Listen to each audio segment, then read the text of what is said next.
বাজারে গেছিলাম আজকে। এই যে শাক নিয়ে এসেছি, নোটে শাক। এগুলো আমাদের এখানে নোটে শাক বলে। কে কী নামে চেনো কমেন্ট করে জানিও। গন্ধরাজ লেবু, এটা তো আমার ফেভারিট, এর গন্ধটাই আলাদা। আর বেগুন নিয়ে এসেছি, আর নিয়ে এসেছি মাছ। মাছটা খুলে দেখাচ্ছি তোমাদের, দাঁড়াও। এই যে মাছ খুলে নিয়েছি, প্যাকেট থেকে বের করে নিয়েছি, ধুয়ে দেখাচ্ছি। মাছের পিসগুলো কত সুন্দর সুন্দর, ঢেলা মাছ। গোটা দেখাতে পারিনি, বাজার থেকেই কেটে নিয়ে এসেছি, কারণ আমার বডিটা একটু খারাপ, ওর জন্য। দেখুন,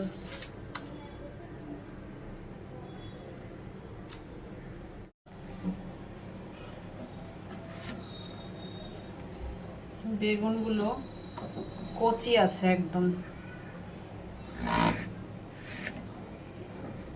একদম কচি।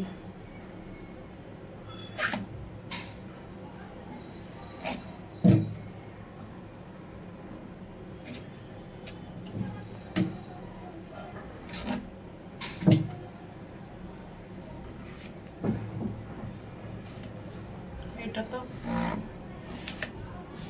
আরো কচি।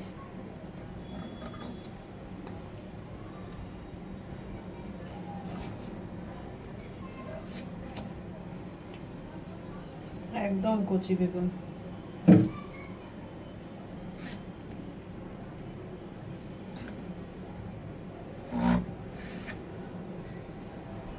একদম কচি, একটু বীজ নেই, কচি কচি বীজ। আর দেবো না, ওই কটাই হয়ে যাবে। এই যে মাছ ভালো করে ধুয়ে নিয়েছি, পিসগুলো হেভি সুন্দর করে দিয়েছে।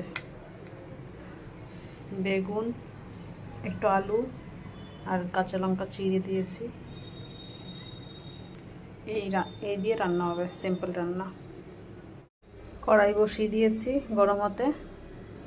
মাছে এবার নুন হলুদ মাখিয়ে নেব।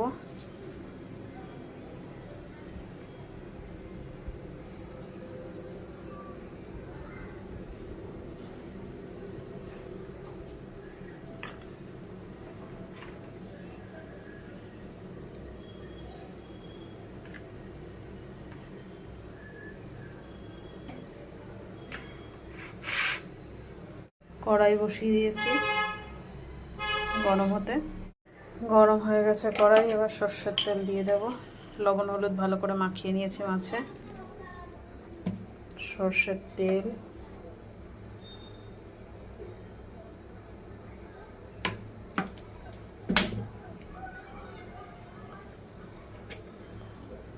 এক পাশ ভাজা হয়ে গেছে, দিয়ে দেবো।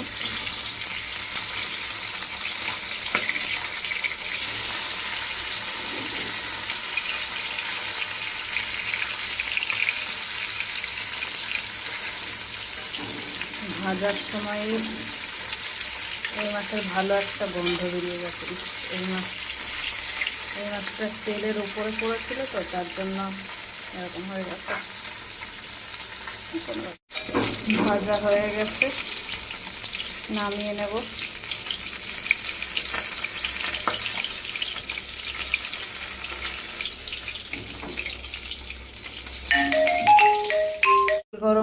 তেল গরম হয়ে গেছে, এক একটা মাছ দিয়ে দেবো।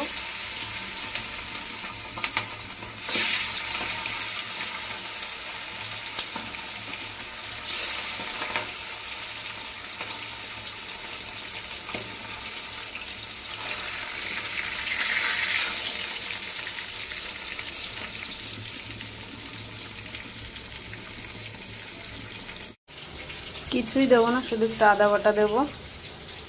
এই যে শিলের উপর আদা নিয়ে নিয়েছি, শিলটা ভালো করে ধুয়ে আদাটা এবার বেটে নেব। বেটে নিয়েছি আদা। সবগুলো ভাজা হয়ে গেছে, আর 2 পিস আছে, এগুলোও ভেজে নামিয়ে নেব, তাহলেই কমপ্লিট হয়ে যায়।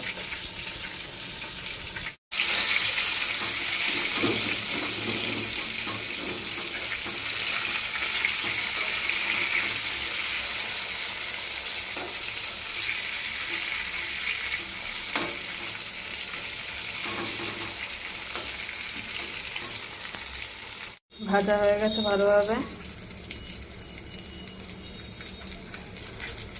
পরিমাণ মতন লবণ,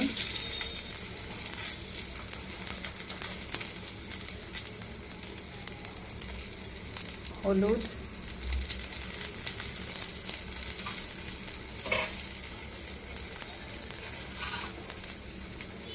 আদা বাটা, কিছু কাঁচা লঙ্কা চেরা দিয়ে ভালো করে নেড়ে চেড়ে নেব।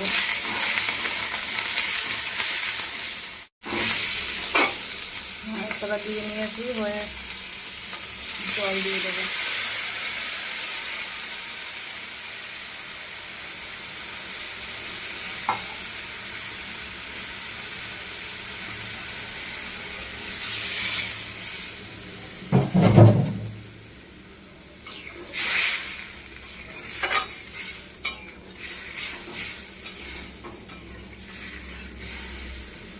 তরকারিতে কালার হবে না, কিন্তু টেস্ট হবে অসাধারণ। একটু ফুটবে, ফুটে আসলে মাছ দিয়ে দেবো। ঝোলটা ফুটে গেছে, এবার ভালোভাবে মাছটা দিয়ে দেবো।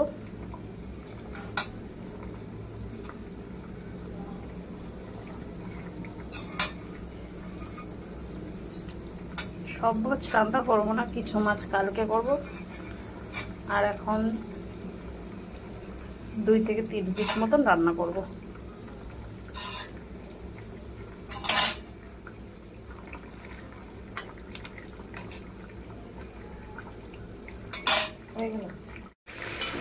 হয়ে গেছে মাছের তরকারি, ঢেলা মাছের তরকারি।